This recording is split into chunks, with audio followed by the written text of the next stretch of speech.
माहीम दादर आणि प्रभादेवीतील जनतेचा कौल मला मान्य आहे, अशी प्रतिक्रिया अमित ठाकरे यांनी दिली। दादर माहीममध्ये अमित ठाकरे निवडणुकीच्या रिंगणात होते, यात त्यांना पराभव स्वीकारावा लागला, त्यावर त्यांनी ही प्रतिक्रिया दिली। अमित ठाकरे हे पहिल्यांदा विधानसभा निवडणुकीच्या रिंगणात उतरलेले होते। माहीम दादर या मतदारसंघातून ते मनसेचे अधिकृत उमेदवार होते, मात्र त्यांना पराभव स्वीकारावा लागला। ठाकरेंच्या शिवसेनेचे उमेदवार हे तिथे विजयी झालेत।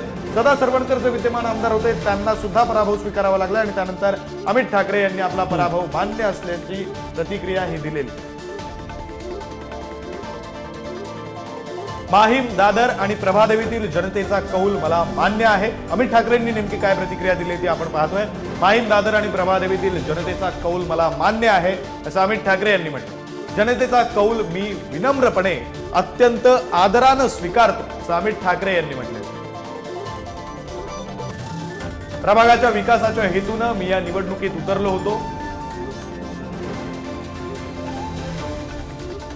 माझी लढाई सत्तेसाठी नव्हती, ही लढाई कोणा राजपुत्राची नव्हती। तुमच्या स्वप्नांसाठी, तुमच्या विश्वासावर खरे उतरण्यासाठी मी नेहमीच प्रयत्नशील राहीन।